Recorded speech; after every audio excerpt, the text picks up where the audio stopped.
আসসালামু আলাইকুম। আমি ২ দিন আগে ওকে নিয়ে পোস্ট দিছিলাম যে আমি বাসার নিচে যখন আসছি তখন ওকে আমি পাইছি। তো আইনে আমি খাবার-টাবার দিছিলাম। তো ওকে আমি ছাদে সিঁড়ির ঘরে এখানে আমি ঘর বানিয়ে দিছিলাম। তো সকালবেলা উঠে দেখি ও নাই। ও চলে গেছিল। তো আজকে ২ দিন পরে ওকে আমি যখন আমার বাচ্চাগুলি খাবার দিচ্ছি ওকে দেখি আমার দরজার সামনে এসে ডাকতেছে।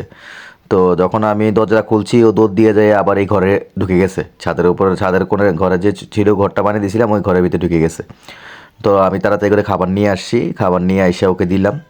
ও মাছ ভাত ওদিন ২ দিন তো নিচে ছিল মনে হয়। তো তারা যারা নিচতলা যারা ছিল ওরা খাবার দিছে। তো ওসব খাবার তো সে আসলে খায় না রান্না খাবার। তো বিড়ালের খাবার তো আসলে আমরা যারা বিড়াল পালি তারা জানি কি খাবার সে খায়। তো এখন মাছ ভাত দিচ্ছে ও খুব মজা করে খাচ্ছে। তো ওকে যারা অ্যাডপশন নিতে চান অবশ্যই আমার সাথে যোগাযোগ করবেন। আর ওর জন্য সবাই দোয়া করবেন। ও যাতে সুস্থ থাকে। আর কেউ নিলে অবশ্যই যোগাযোগ করবেন আমারও বলতেছি।